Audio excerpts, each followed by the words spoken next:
Сәлем қыздар, менің арнама қош келдіңіздер. Бүгін сіздерге палау жасап көрсетемін. Егер палауыңыз дұрыс шықпай жүрсе, міндетті түрде осы рецептпен жасап көріңіздер. Өте керемет болып шығады. Видеоны соңына дейін қарап, менімен бірге болыңыздар. Ең алдымен бізге ет, сәбіз, пияз қажет.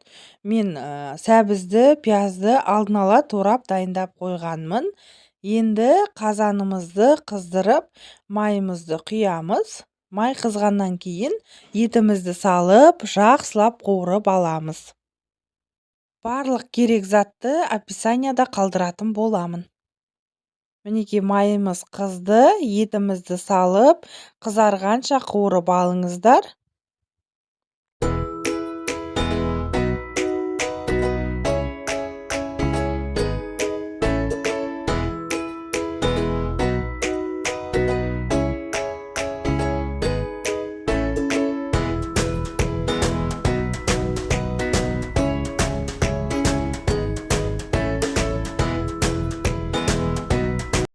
Етті тураған жоқпын. Сіздер үлкен кусоктарға турап салсаңыздар болады.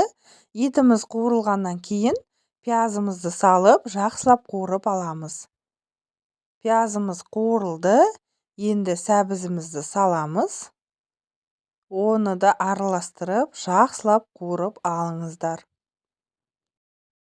Негізі әрбір затты жақсылап қуырып алсаңыздар, біздің палауымыз өте дәмді, керемет болып шығады. Енді сәбіздің өзін 15-20 минут баяу отта қуырамыз.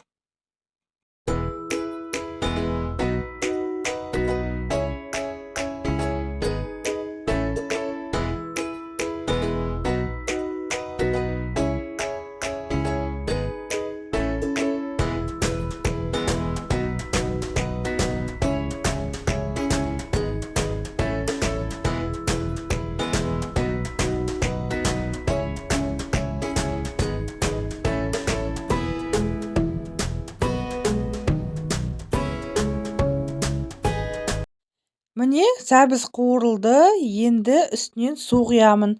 2 күрішкі су құятын боламын. Судың мөлшері сіздің салатын күрішіңізге байланысты.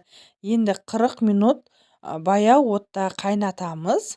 Күрішті салатын кезде қазанның астын қатты қылып қоясыздар. Күрішті жақсылап жуып дайындап қойдым.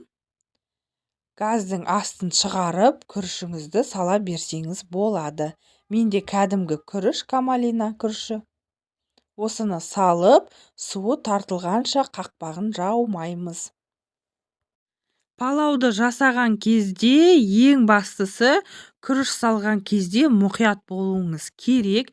Яғни осы күрішімізді салғаннан кейін қазанымыздың астын қатты қылып шығарып, қақпағын жаумай, суын тарттырып алуымыз қажет. Міне осылай бұрқылдап қайнайды, қатты отта суын тарттырып аламыз. Біртіндеп суы азаяды, суының барлығы кеткенде бізде күрішімізде майымыз тек қана май қалатын болады. Қазір видеода көресіздер. Мінекей суымыз азайды, тартылды. Осылай жан-жағын жинап, майы шыққаннан кейін қазанның астын баяулатып, баяу отта 40 минут күрішімізді бұқтырамыз, яғни қақпағын жауып 40 минут бұқтыратын боламыз. Осымен біздің күрішіміз дайын. Міндетті түрде жасап көріңіздер. Егер видеоны соңына дейін қарасаңыз, менің арнама тіркелуді ұмытпаңыздар.